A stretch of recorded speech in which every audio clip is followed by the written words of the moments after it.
compliance and really making them function properly for those code compliance things.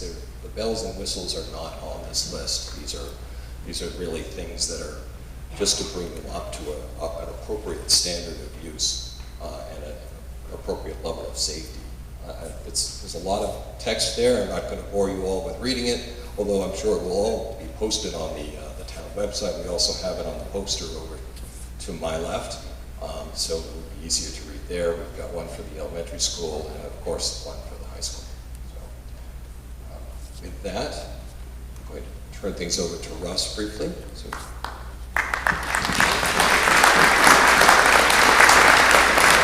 thank you. So while they're switching over to get ready to start to capture all your ideas and feedback, we just wanted to touch on a couple terms that were used that may not be familiar. So we want all your questions. We're hoping to get ahead of a couple just to make sure we're close to the project. We've been going to a lot of meetings. We're used to a lot of terms. So we picked out a couple that may not be as familiar to you and hope it's helpful.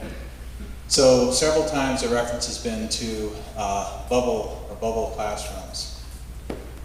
That's guidance we've gotten from our consultants that, let me back up a little bit. All of these plans are designed for the students we have. There are no aspirational numbers of students being considered for the plan. We've had a pretty steady population. It's projected to be steady. We're working just within that, just at the level set. So within that, what has happened, it happens at small schools. Sometimes there's big classes. We had one, or a couple of them, like 8 years ago. We need to have room for those big classes to go through. With help from the consultants this year, we're also trying not to build any more than we need down to the square foot. So for some of the smaller class averages and trends, with a waiver from the Department of Education, we are able to make smaller classrooms less than 900 square feet. So we have to balance that to have some classrooms that are ready if we do have another bigger class. And so we would be able to move things around within the building. So instead of all 900 square feet, our consultants have a good history of the Department of Education.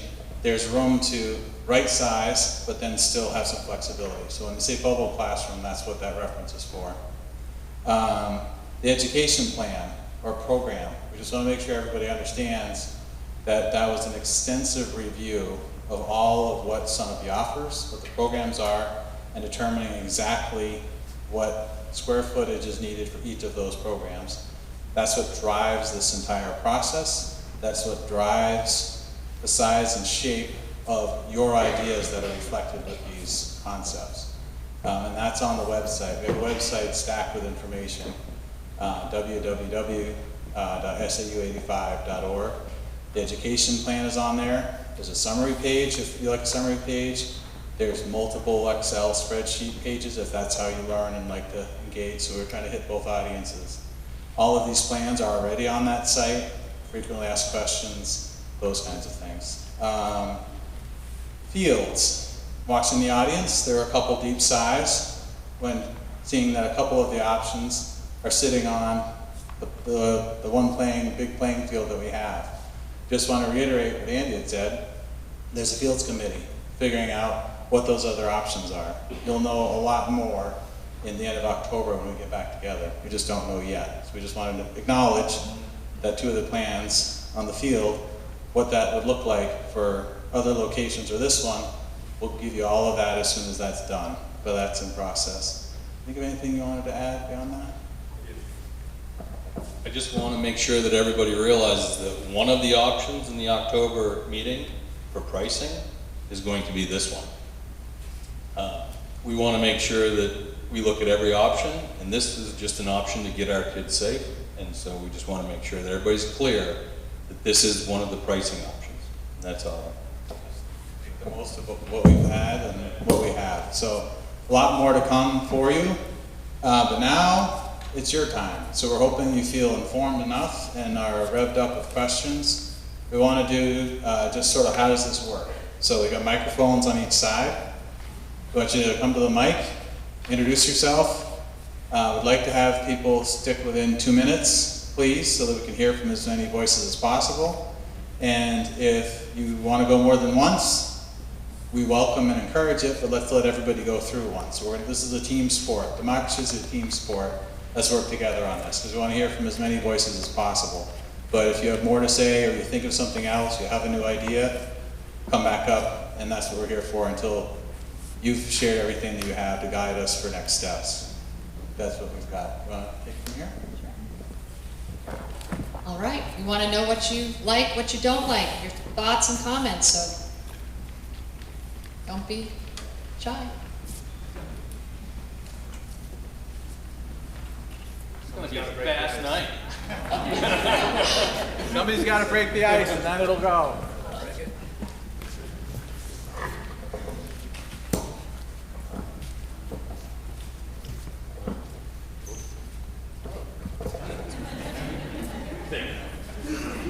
Michael Haxton. I've been coming to the meetings since you guys started them, and I spoke about I've been in education as far as a coach for 20 years. I've been up at Lebanon High School for 5 years. They talked me into being the AD at the middle school for a year. That was supposed to be a part-time job because I retired young, and it turned into a full-time job, and so I retired from that. My initial thought was that one about buying the building, the bank, and looking at that. You get rid of the kids coming up and down the hill and everything else. Looking at your plan tonight, I really kind of like that at the high school, everything up there. And the big drawback is you're going to lose a field. And so then the next question is, where can we find another field? Is there land anywhere else in Sunapee? I came from Rhode Island. We have private schools there that got land donated, and that's where their fields were. The teams did go to, you didn't have a field right in your backyard. And I've offered to be on the field committee. I came from a school in Rhode Island, Bishop Hendricken. We were the first turf field in Rhode Island. There were many advantages to that versus the disadvantages. And so I think if you do lose a field and you can do a turf field somewhere else, it's going to cost you some money to do it, but I think the use you'll get. You won't have to be watering it, you won't have to be cutting grass, you can put teams on it, if you've got lights on it, more kids can get on it throughout the day. So I'm a Sunapee resident. I have no idea, which is, I've said to these guys, it's kind of hard to say I like plan A, B, or C until you know what's going to cost you. And again, I'm a resident. I have no kids in the school system, no grandkids in the school system, and I pay taxes. But I do believe that school that's there now, something's going to be done with it. It's kind of ran the course, but at what cost? Thank you. All right, someone else now. I'm going to keep this to 2 minutes. Steve McGrath. So one of the areas that hasn't been addressed or hasn't been looked at is all of the land that the SAU office sits on.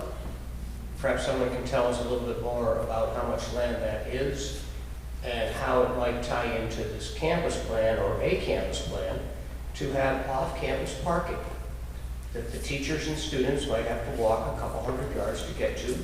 It could be safe across the baseball field and provide perhaps a better access plan for, I guess, option C. Thank you. Thank you for the question. We were just talking about this before the meeting, and that it wasn't showing up on the plans, and that one of the things, again, these are early concepts.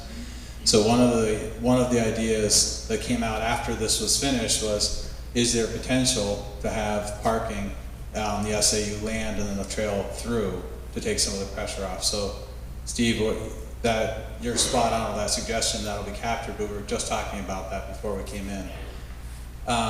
A few people have asked about the SAU office, and is that going to be incorporated into the new buildings? The reality that we're looking at is taxpayers, we've already paid for that building, and to incorporate it into any of the potential proposals would cost at least twice what it's worth. So for us, in the initial phases, for the CIP and our consultants, there's not a rush to that. We'll keep everything in mind for what's the best fit for the community. But just to be totally frank, as we've been trying to be, to incorporate it would cost twice as much as what's already paid for. And we have such a space premium. We're more excited about the potential of rethinking that property for parking or other uses, and to take the pressure off the main campus if the community selects the main campus. So we're going there.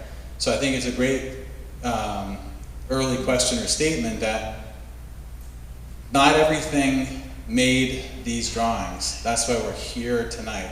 So if you brought something up before, bring it up. You just had an idea, bring it up. That's what's going to move us forward. So I really appreciate the first couple comments. Hope that brings a little bit of clarity for you. Can you come up? We'll deliver.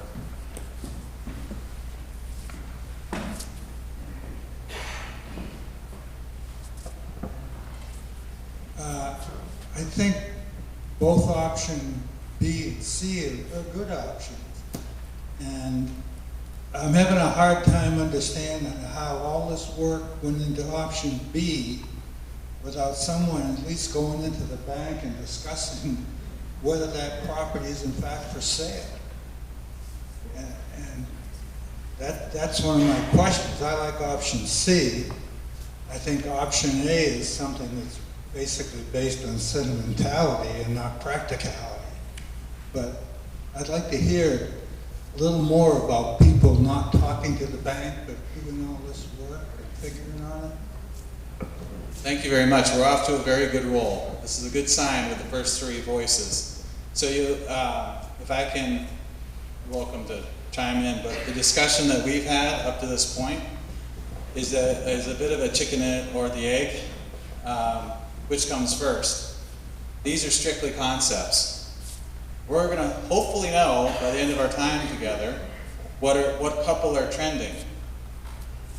If the bank is trending, then I guess I'm not sure how to tie this back to the chicken and the egg, but we need to talk to them tomorrow.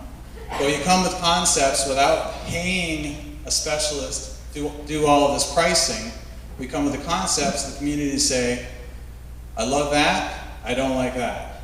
So if, very fair question and challenge, if the bank footprints are not appealing to you, we're going to let the bank know anyway that we were talking about them. Hopefully people feel very respectfully, but we don't want to chew up their time as a business when it might not even be relevant tomorrow. And I appreciate the challenge, and maybe you would do it differently, but that's what we settled on, is we're just not sure, which is why we need your voices tonight, and then that'll drive next steps. So I hope that addresses your question in a reasonable way.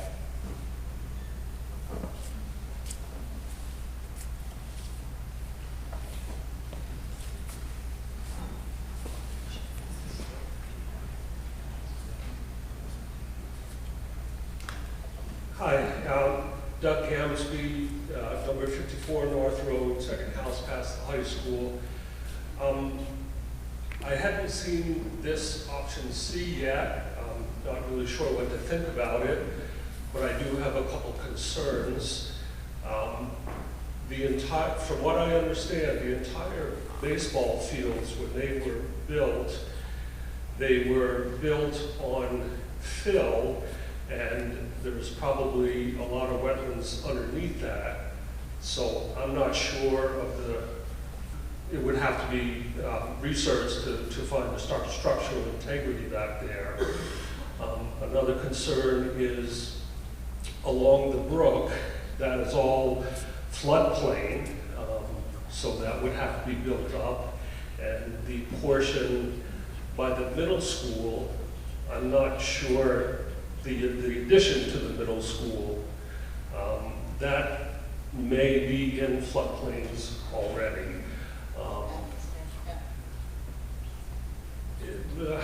I don't know, I'm not sure. I hate to lose all those ball fields. I have 2 grandchildren in the middle school right now, and they're down there playing games all the time.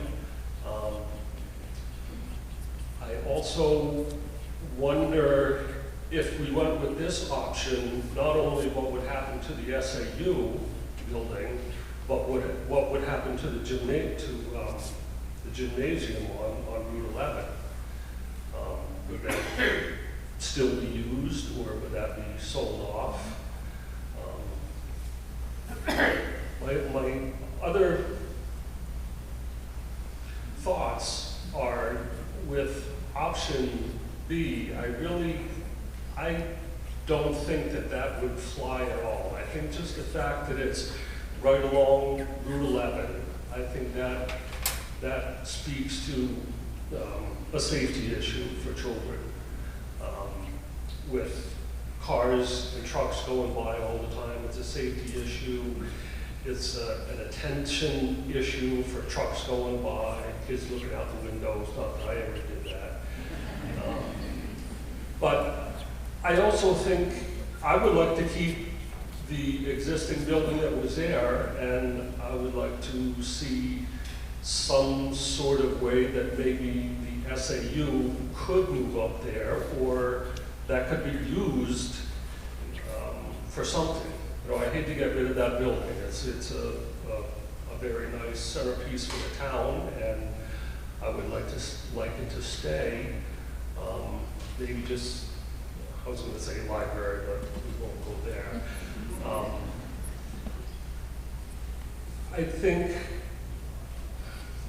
I think it's between option B and option C, and I don't really like B, so by default, C really takes it, but then I'm going to have to contend with a lot of traffic going past my house every morning. But I do like that idea as the best one so far. Thank you. Thank you.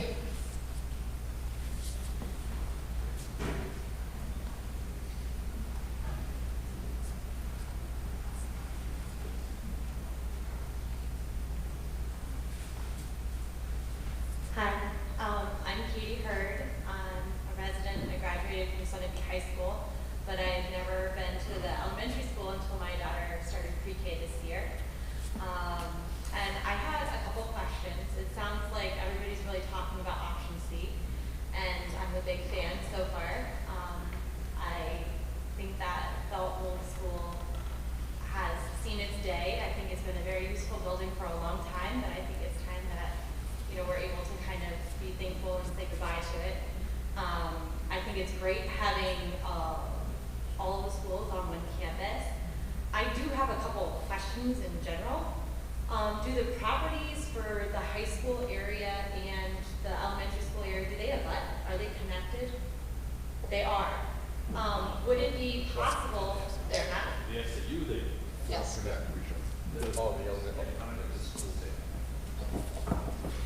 The high school and the elementary school properties don't connect. Okay. The SAU building does connect to our ball field end. Okay. But there is a trail that goes right now, That was my one to question. the other. Is if there were a trail that connected the high school at this campus, we'll say option C campus, connected to the old elementary school site, would it be possible to create a new athletic area if the school were to be leveled? If that happened, is there potential to have a bigger athletic field, and then the Sugar Gym could be preserved as more of a community center where people could do drop-in volleyball or basketball and things like that, and it's not something that we have to get rid of since there's a lot of sentimental attachment to it. We actually were talking a little bit about that before tonight's forum, and one option does look like it's possible to get at least a practice field in down there, which would be nice in my mind because you'd still have the trail back and forth. And I'm not a big advocate for tearing down the old school, but I think it's a centerpiece of town, and I think there's a lot of things that we could do with it that could potentially down the road help our community. Thank you.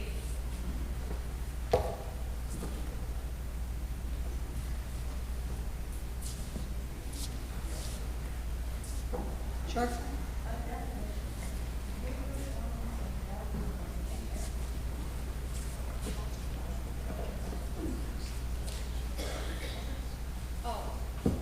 So without performance means without the performing arts center or the auditorium. So that's a, what do we call it, a recommendation. It's not necessarily a need in our program, it's a recommendation. So we're gonna have that priced as a separate option. Is that all right?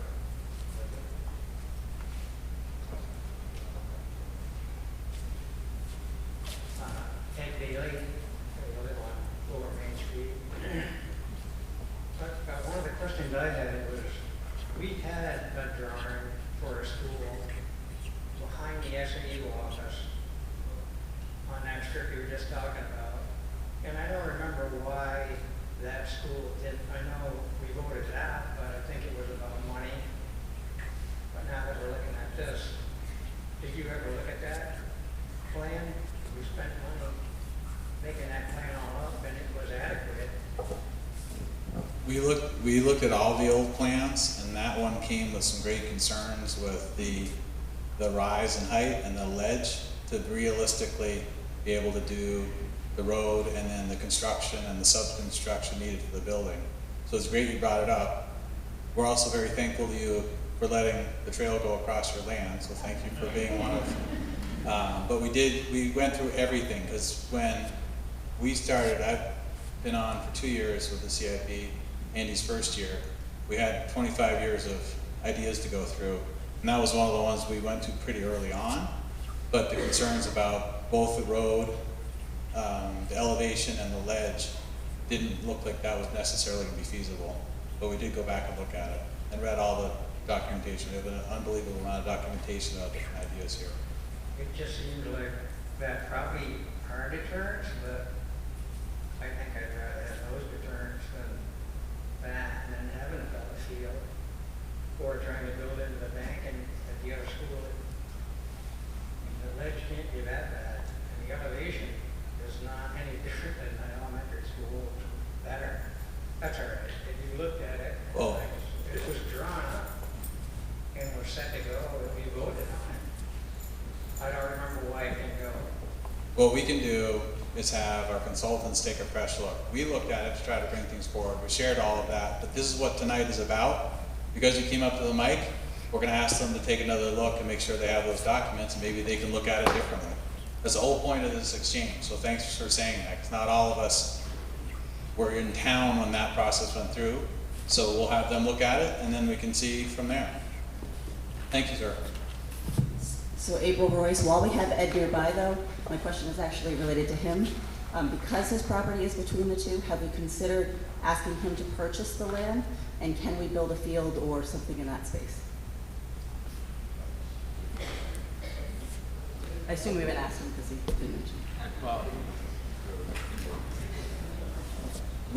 What we want to do with something like that through tonight is we'll add that to the considerations, but I don't want any of us to misspeak in any regard, especially with, potential solutions in there. So this is something where, thank you for coming up and saying that.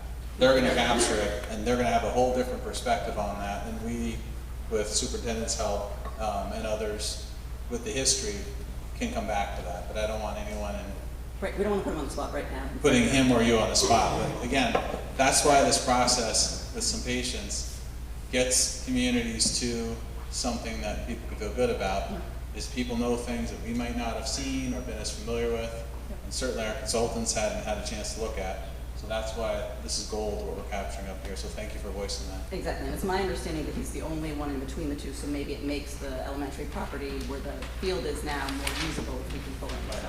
So we'll take a look? Yep, thanks. Thanks, April.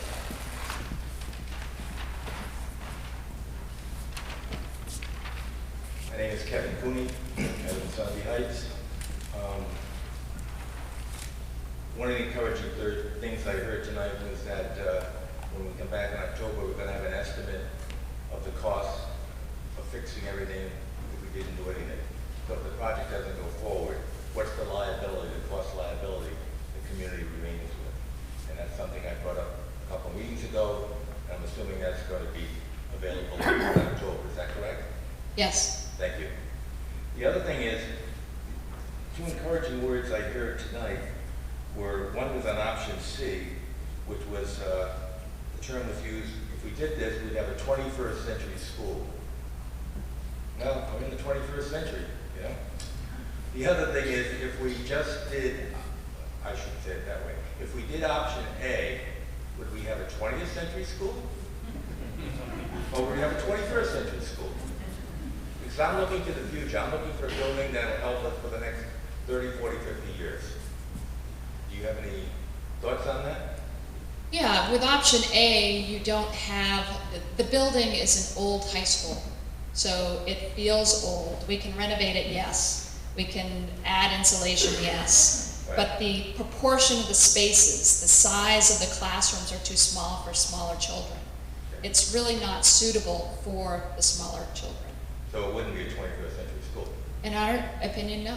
I mean, the renovation areas, no. The new addition would obviously be yes. Okay.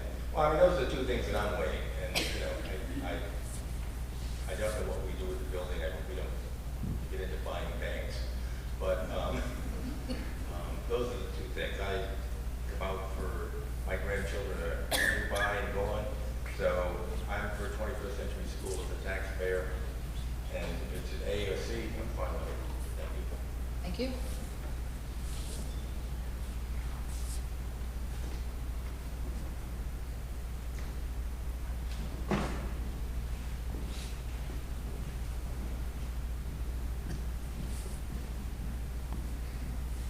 Hi, I'm Nikki Bailey. I want to advocate a little bit for option D, that has the performance space. Being fairly new to the community, this is my 4th year, I believe, we are lacking in a community space. We are lacking in a place where we could all sit in comfortable chairs, where we could have the proper sound system to be able to hear what one another wants to say. And I think a performance space could really enhance our community. Additionally, we have such a rich culture of the arts in this town. There's so many things down by the harbor and the gazebo. If it rains, what happens? A community or a performance center where they could come in the rain and we could actually be able to hear them could be a wonderful aspect. And bringing in outside artists. Newport has their opera house, Lebanon has their opera house, there's the barn, there's different, everybody else has one, but we don't have anywhere we could do that sort of performance. And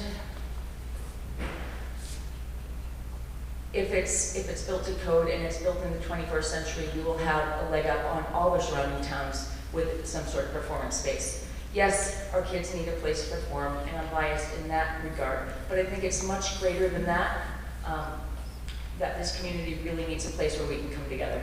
Thank you.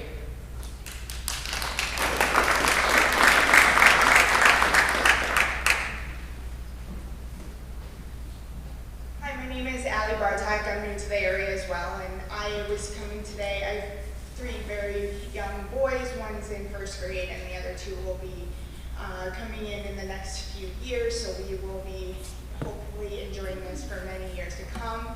And I came today hoping to see option C, and so I'm very happy to see that, and that's pretty much all I wanted to emphasize.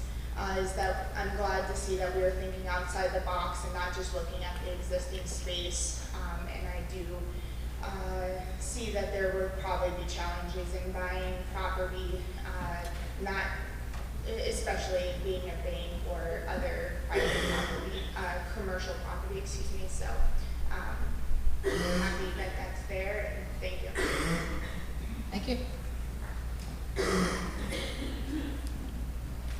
Hi guys, I'm John Reed. A couple of hats that I wear here, and one of them is I'm the track coach here. And looking at option C, it's like I see a track around the school. Like, oh my God, this is awesome. We would have the nicest parking lot to practice in anywhere.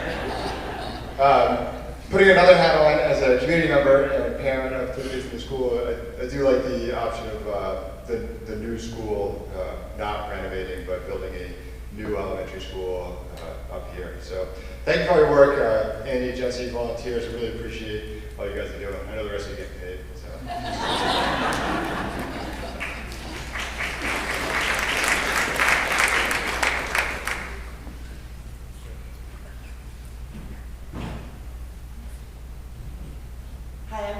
Frederick.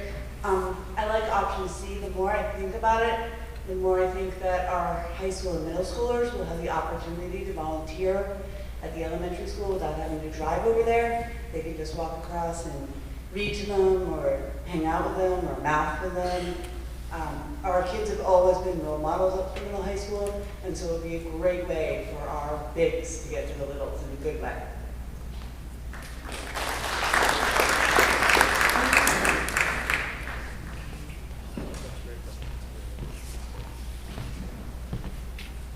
Hello, my name is Richard here. I live on Wind Hill. I have 2 children in school. I decided to come on this side so you guys can exercise your necks to the right. I'm happy with option. Oh, I'm sorry. There's even a sign that says it. I'm happy with option C or D, except for the fact that we lose a playing field. But it's a playing field that is almost lost most of the season anyhow. Honestly, I remember the softball practices were being held at Colby Sawyer and Andover. So we were busing our students over there just so they could use a dry field. The amount of work and money that needs to go into that field to get that to stay dry, I'm not sure what the cost benefit of that is. We may be able to find another spot in town that would provide a better field surface for us. As someone else was saying, you know, put some of the AstroTurf down, and then we can have a 21st century field as well. In terms of the school, I kind of like option D, because as someone else also said, the theater and the auditorium I think would be extremely helpful for this town, and with all of the arts that we have here and the participation of everybody here, that wouldn't only be used for school, that would be used for so many other different reasons that I can think of off the top of my head. I mean, tons.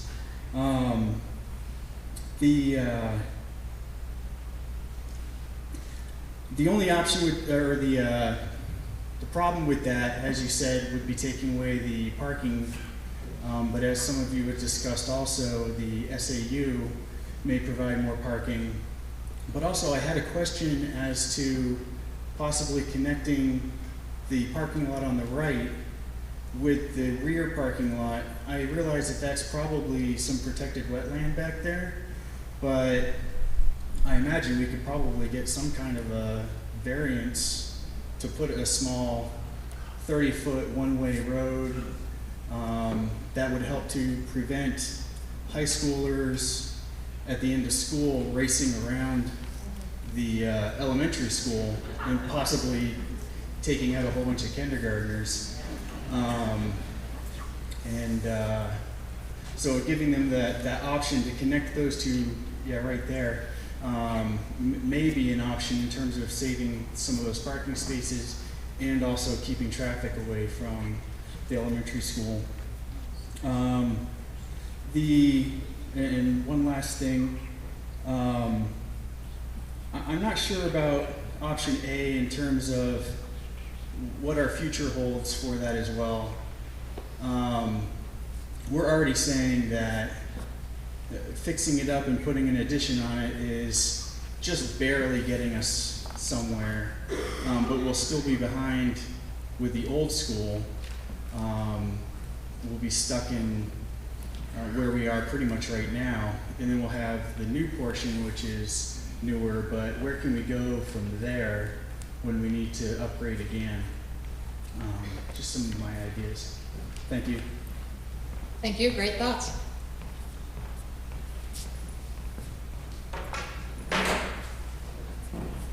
Hi, I'm Joanne Scaron. I'd like to talk about option A that's up there. I've been at the elementary school for 31 years, and for a long time I was definitely an advocate of option A. And now I'm definitely not an advocate of option A. And I'm hoping that that is not a plan that can move forward. It seems the most disruptive to learning. I'm not even sure what the logistics of a construction site at an elementary school happening at the same time could be. I can't imagine how that's gonna work. I'm thinking we'd have to set up classrooms in here for a year or so in order to make that work. And with all the site work that seems to be needed at that space, I'm not even sure that's the most cost-effective option. And I live in Sunapee, and I have, and all three of my boys went through the Sunapee schools. And I love the Sunapee schools, obviously. But, and I'm a taxpayer, so I'm looking at that as well. I'm not convinced that option A would be the most cost-effective. It's definitely the most disruptive and the least forward-thinking. And I guess I'm grateful for all the work that you're doing. I thank you for all being here. Something needs to be done. So this is exciting to me, having been here for as long as I have, that there's energy around doing something. I guess the last thing I want to say is if option A does not actually happen, and we do get a new elementary school somewhere in this town, I hope that something can be done with that beautiful brick building up on the hill.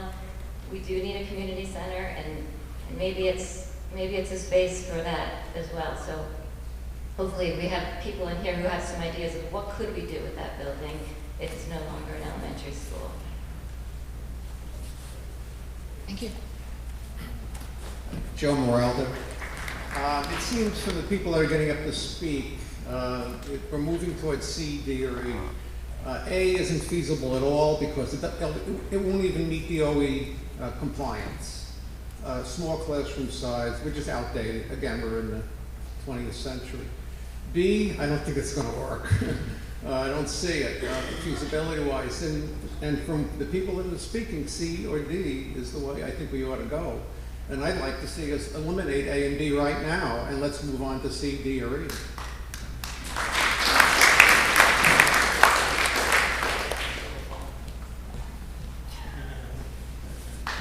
Good evening. My name is Sarah Williams, and I am a teacher here at Sunapee Middle High, and I also have a student in the 9th grade. Please pardon me if I garble my words. I just got off an international flight 4 hours ago just to be here at this meeting. Some of you know our story. My husband retired last year after 23 years serving the military, and we decided to come home to New Hampshire. And I will tell you that in the process of looking for a place to live and a place to call home again, we looked at 9 different school systems. And our son chose you. He chose this school system. It is one of a kind. You can't find it anywhere else. And that is a legacy that you have brought to this town forever. So my option that I vote for is our students first, and to keep them here in this town. To grow and to continue to provide the very top education that we can provide for our students. I also just want to say that what we provide here at the school is something that carries our students through life experiences, the joy of education itself. And I don't know if a lot of you know, but there are students that went through these doors and through these halls and have come back to this town to contribute to this town. So whatever option we choose, I just want it to be that we choose our students first and that they get to stay here in this town and come back to serve this town later in their life. Thank you.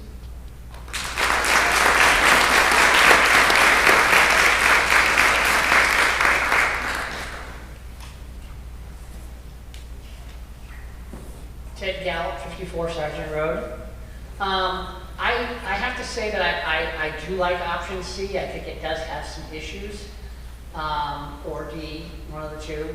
But I'm glad to see that you guys are going to offer up something, and I hope that's on the warrant for the gotta do to the elementary school. And want to stress this crowd, remember, if you step in the ballot box, you're going to want to vote for C or D or whichever one you pick, and you're gonna wanna vote for what we gotta do at the elementary school. Because if everything doesn't pass, there's a possible option that, you know, we could separate our schools, and I hate to see our school leave town. I think it's very important that both the elementary school and the high school stays in town. So I'm hoping that that option will be set up that way, and people will get educated that, you know, you really ought to vote yes for both, so if one doesn't pass, we'll at least do something.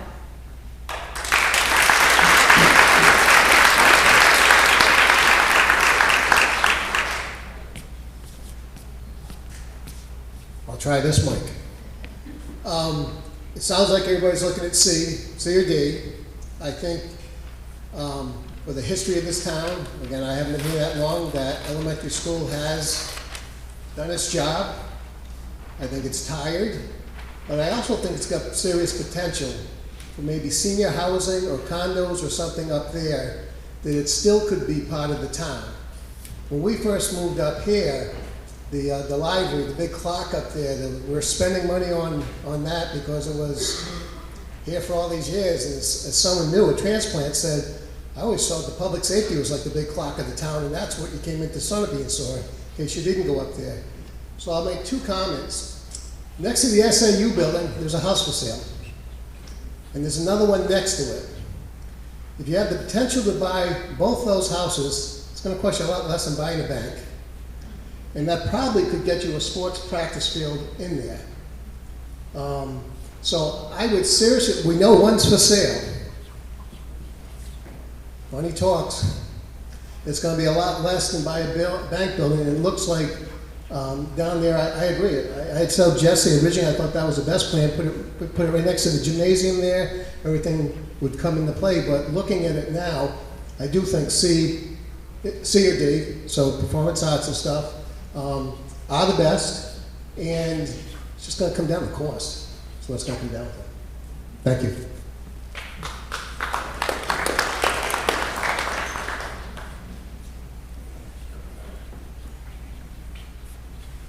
Anybody? Oh, we got it.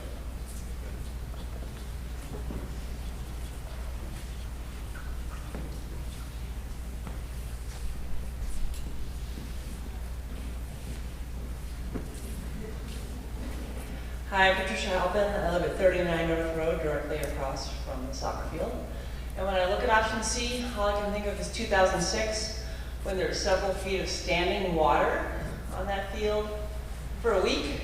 And every morning we woke up and watched the ducks swimming. And that was the first thing we checked. My kids were little, so they ran downstairs around are the ducks still there? And they certainly were for an entire week. And I believe the school is closed as well. And the other option, the other thing that I had to say is that everyone's worried about parking, but there's a lot of people that live in the lower village that drive to school, and their kids drive to school. And when we first moved here over 20 years ago, a lot of people walked to school that lived in the lower village, and that's one option. And because the only student I see here is Lizzie, I will say that, you know, seniors could have the privilege to park there. And everyone else doesn't get to park, you know, as far as the students, because they have transportation to the school, unless they live out of town. And that'd be another way to save spots. So, thank you.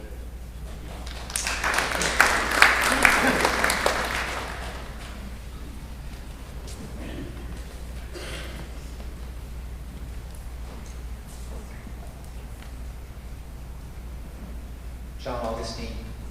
I'd just like to start by saying thank goodness that that March warrant article did not pass. Because if that article passed, we would be stuck with what's being called option A today, which people think is a poor option compared to the others. So those folks who voted no, you should give yourself a pat on the back. And those folks who voted yes should think hard about why you voted yes without pushing the issue.